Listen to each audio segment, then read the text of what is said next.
कृष्ण ने कहा है और मेरे फादर भी कई बार मुझसे ये बात कहते रहते हैं कि तुम बस कर्म करो और फल की इच्छा छोड़ दो।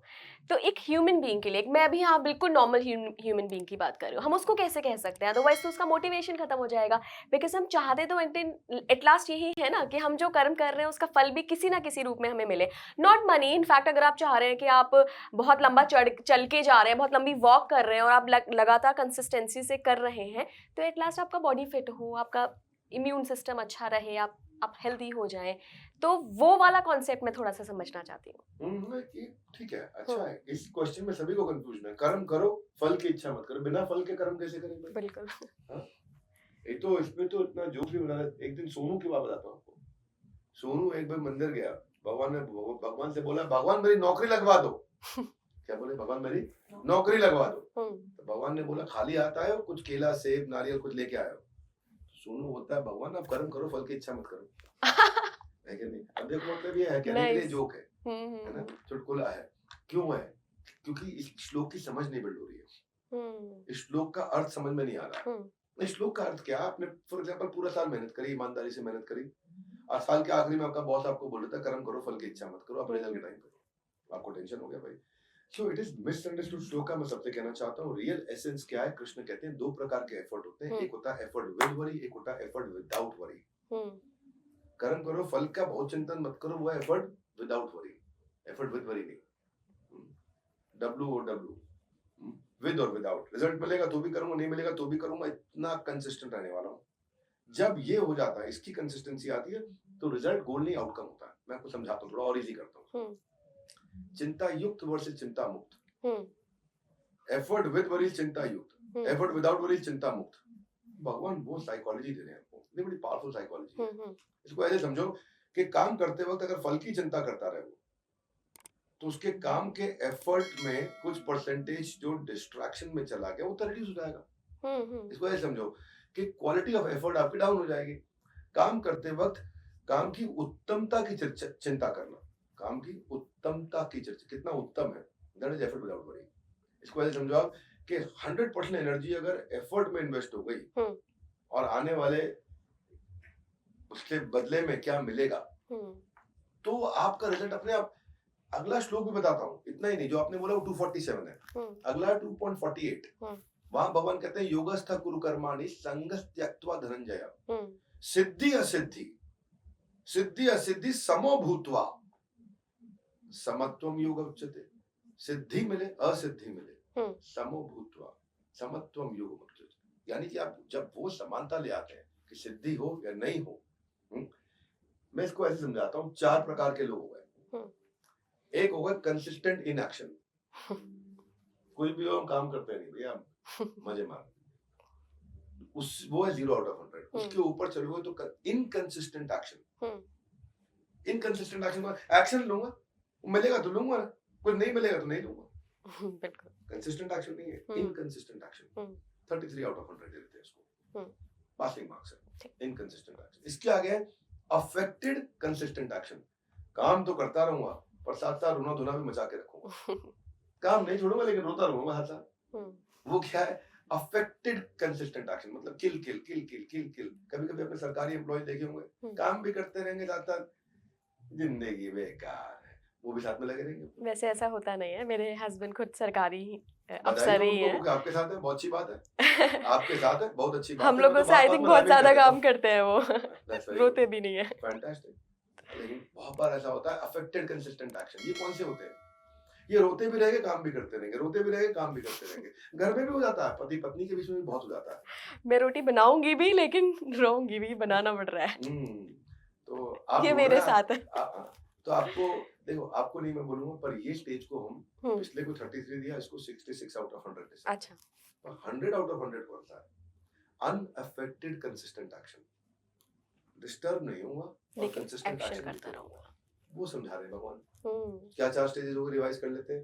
पहली हुई कंसिस्टेंट इन एक्शन, फिर इनकंसिस्टेंट एक्शन, इनकंसिस्टेंट एक्शन, कभी लूंगा कभी नहीं लूंगा, रिजल्ट आया लूंगा, नहीं आया नहीं लूंगा, इनकंसिस्टेंट एक्शन। तीसरा है एक्शन चलेगा, लेकिन अफेक्टेड कंसिस्टेंट एक्शन, डिस्टर्ब भी होता रहूंगा, काम भी करता रहूंगा।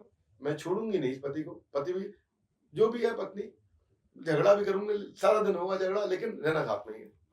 बच्चों के चक्कर में तुम्हारे साथ रह रही, वरना तुमको कब का छोड़ के चली गई होती। अफेक्टेड कंसिस्टेंट एक्शन, रहेंगे साथ ही लेकिन किल किल किल किल। चौथा है अनअफेक्टेड कंसिस्टेंट एक्शन, डिस्टर्ब भी नहीं होना अपने को। एक्शन करते आप मेरे साथ बुरा करो अच्छा करो, मैं काम करूंगा। राखो भी मारो भी जो कुछ हो, जो भी सिचुएशन होगी मैं काम करूंगा। इसको बोलते हैं यूपीएससी। क्या बोलते हैं? यूपीएससी। यूपीएससी का मतलब है unaffected peaceful stable concentration.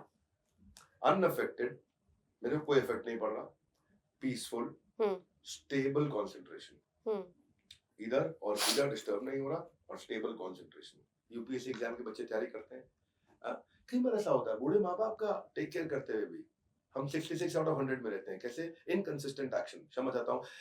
Unaffected consistent action, माता पिता का ख्याल भी रख रहे हैं लेकिन चिड़चिड़ भी हो रही है। घर में मेड भी देखो, काम भी करने पर चिड़चिड़ भी हो रहा है। डिसएंगेज्ड एम्प्लॉयज को भी देख लो, अटेंडेंस लगा रहे हैं, रोज आ रहे हैं, पर साथ साथ चिड़चिड़ भी हो रहा है। अरे बॉस तो हमेशा तंग करता है, देखो मेरी तो हालत खराब कर दी। हम थोड़ा कठोर शब्दों में मेरी लगा दी बॉस ने आज, अरे आज तो बाबूजी घुंदक में, कुछ भी बोलते हैं लोग ऐसा। ऐसा गवर्नमेंट एम्प्लॉय भी करते हैं ऐसा कभी कभी। या और बात कहाँ हो रही है कृष्ण? वो जो मॉन्क है, जो मॉनेस्ट्री का मॉन्क है, जिसको तीरंदाजी सिखाई गई है, और वो सामने तीर छोड़ रहा है, बुलजाए हिट हुआ तब भी चेहरा वही, तीर बाहर निकल गया, हिट नहीं हुआ सही जगह पे तब भी चेहरा वही, उसके चेहरे पे फर्क ही नहीं आ रहा। समझ रहे हैं बात को? तो आपने देखा ऐसे कभी मॉनेस्ट्री में उनके अपने मॉन्क्स होते हैं, उनकी जो ट्रेनिंग होती है, क्या अमेजिंग ट्रेनिंग है। तीरंदाजी में निशाना लग गया, उसके चेहरे को देखो आप, उसके चेहरे से पहचान नहीं पाओगे इसका निशाना लगा नहीं लगा, अगर आप वहां ना देखो तो। और निशाना नहीं लगा, 100 में 100 नंबर आए तो भी वो वही है, 100 में 0 नंबर आए तो भी वो वही है।